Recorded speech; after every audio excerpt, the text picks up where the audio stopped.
PCCI kag Chief Executive Officer sang MBCCI, mga kakson. Sir Frank, how are you? May gabi. I'm good. Siling ko daw pariyo ang tanan sumong malagaw ko sa kapihan, lagaw ko dito sa mall. Hulo ko laban ng istoryanto, brown out, Sir Frank. Hello, sir? Sa Bacolod, nabot ko sa Manila. Grabe pa dito. Manila, grabe pagid. Oo. Oo. Tanan to ko rin. Man, power man yun so yan to. Gani. Pero, antista ka, may pamangkot ka nga. Yes, sir. No problem. Go ahead, sir. Ibalik ko anay siya timpo ni Alfonso Cose. Siya ang aton nga DOE. Secretary, doon ko madumduman nyo pa. Yes, sir. Kaya pangayo ka policy direction. Now, patihan ka. Yes, sir. Now, sang timpo ni Alcose, namati ni siya sang mga maalam parte sa renewable energy. Kaya mo ko nung masalbang sang bilog kalibutan. So, yung moratorium yan ang pagpatindog sang coal-fired plants. No? Kag mga diesel, ang fossil fuel, bla. Yung untat yan eh. Kaya para nga renewable na lang kuno, nga aton nga kwan, para punggan ang kwanit, ang emission, carbon emission, kaya muning tuga kung saan climate change ka problema. Oo. Pero, why nila ma-analyze, amo nang ambal mo, na sang pag-untat siya sa moratorium coal-fired plant, amo na ang maplanta at na time siguro sa timpoya, 15 years old na, 10-15 years, sigulang na kayo, tisibong 20 years old na gani, sobra. Gani? Yan si Popolotilia na. Pero, wala nila gintagaan programa na ining nabilin nga coal-fired plant na ma-rehabilitate. Kaya amo na yung kabos mo.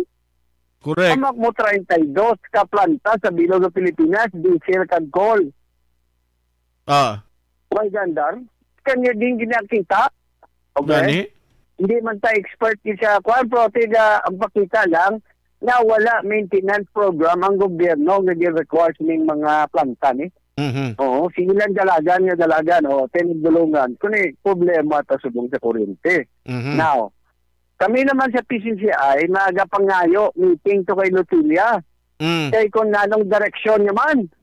Initially, sabat nila, sir, base may 10 to no, base pwede siya. O, ang iya tong tao sa babaw, niya, ginapangayo niya ng moratorium ng ilip anay, sa diesel, sa coal ka diesel, tingin daw hindi matabo. Hindi pa unahan na kami nga daan. But anyway, pero pamiting di kami siya, kaya pamangkot kami. Ganong inyo programa nga para mabalik ni aton nga kuryente. Siniti, ang ila sabat, sir, may gina-investigar, boss, din ka mo, Diyos ko, investigar din namon, kinanglan investigasyon, kinanglan namon kuryente. Correct. Gina-investigar nila kung itong nagkaroon nga, nagplakuan ka mo, nga nagkala-outage, nagdulungan ka mo, tingnan mo, hindi naglusyon, kinanglan namon kuryente, anay. No? Oo. Nga mapadalaga na itong pwede padalaga noon, bitkan diesel man siya, o nano ko, diesel po ng mga tao. But anyway, so amo na to ang plano, daw May 10 pagaling, daw schedule, ako nung magatubang to sa amon, sa PCCI. Kaya ginayon kami, yung inventaryo ng 32, diin sila, kag diin na di ang mapadatig nga ma-rehab dayon, kag padlaganon na nanay. Oo, everything. Baseload, kulang ka baseload mo. Bang renewable niya, hamayalan niya kung adlaw ka, kung may solar ka. Kung wala na adlaw, wala man. Kaya mo na problema. That's why nga, ang ila tong kung red alert ila to, kita ka to, no? Alin sa alas 2 ng hapon, isa alas 9 ng gabi, kaya mo ng peak eh. Pagamit gid siyang kuhan ng kuryente. So, mutat ko na yan, kasi may pamangkot ng iban. Yes, sir. Kagka mo na siyang, kung ninyo estimate kag sa part sa mga negosyante, pila sir kag anong epekto sini kag kung may ara gin man loses sa part iya sang negosyo, halimbawa bilong nga Region 6 locally istorya kita Bacolod kag Negros, ano ang epekto sini dako sir nga kapirdihan sa negosyo?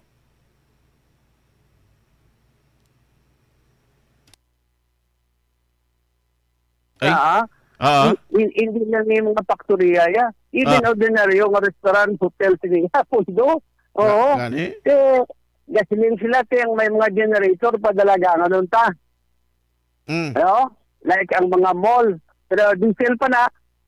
Sling na mo sa inyo, tawag nila na interruptible load program. Padalaga noon, para nga ang kulang sa kuryente, mabuhinan ng demand sa mga malls or hotels na may generator. Di sila magkuhanay sa mga distribution utilities or electric cooperatives.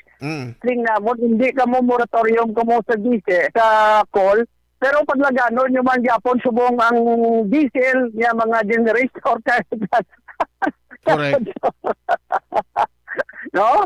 Tuno na ko rin, paglaganon yung mga Japon sa Nobla, ILP. Oo. O may kita ka Nobla na generator nga kwan, na ano nga renewable. Kana na sila, either diesel o bunker. Klabanan, diesel na. Oo. Hindi na gano'n yung mag-ipon.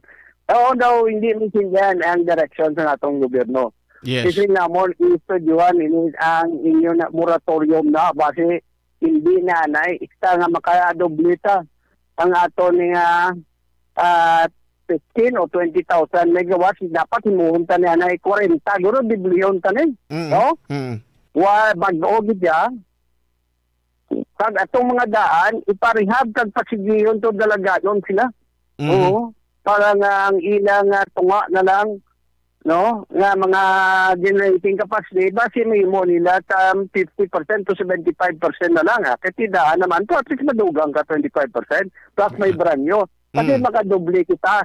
So, subong 20,000 megawatts lang kita. Ang atong population, 110,000. 20 megawatts.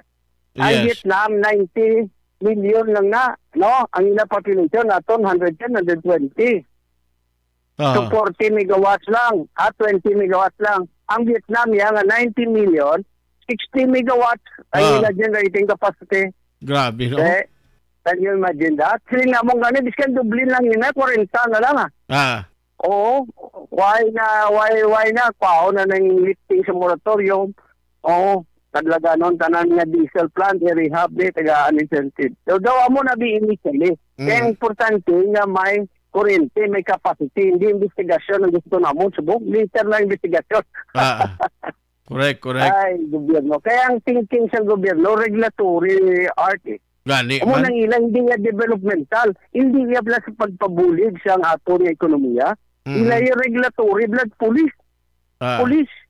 Hindi inigosyante nga development nga makasige negosyo. Tingnan mo, hindi ni pwede subungan ninyo pulis nga tingting. No? Regulatory, pulis ka mo, inyo pangdakop daw si Kwanta mo, nigo po to. Tiyan mo na tuwod kay ang looy pagidya, luwas sa mga negosyante, ang mga ordinary citizen nato ng mga pumuluyo, blang aulo electric fan na lang, gagmay nga mga appliances, kalaguba, pabangod sang patay sindi nga supply sa kuryente. Ay? Nagkaka-uto. May 10. May 10, natagaan kami ito, Kwan, ni Popo Lotilla, Secretary Lotilla, sang Kwan namon. Kaya ayaw ginamon niya, ilip giniya, kaya kinanglan giniya, dublihon. No? Dublihon giniya ang planta, dugangan gibago, kaya tama natin mo.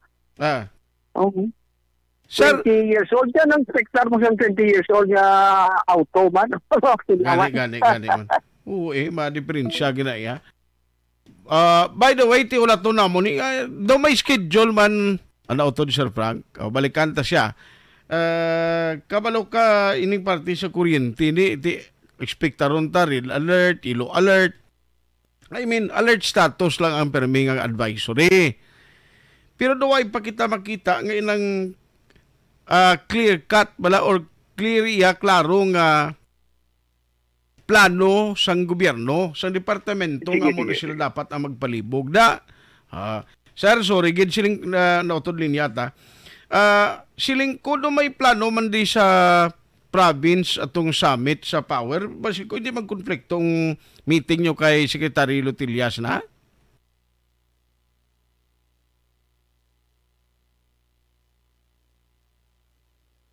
Hello. Sir, hindi siling ko hindi na mag-conflict. Saan ito yung meeting nyo sa Power Summit? May 3. May 3. Oo. Ang kay Lutilla, May 10. Okay. Ati, sige. Ulat tunta na. Kabay pa tani, siling ko matiming man nga maka-meeting na magkamudayon kag may update man maperma ni President PBM ng Negros Island Region para lokali kita sa aton sa Negros Island Region di makaplano kag maka-create isang energy council bla.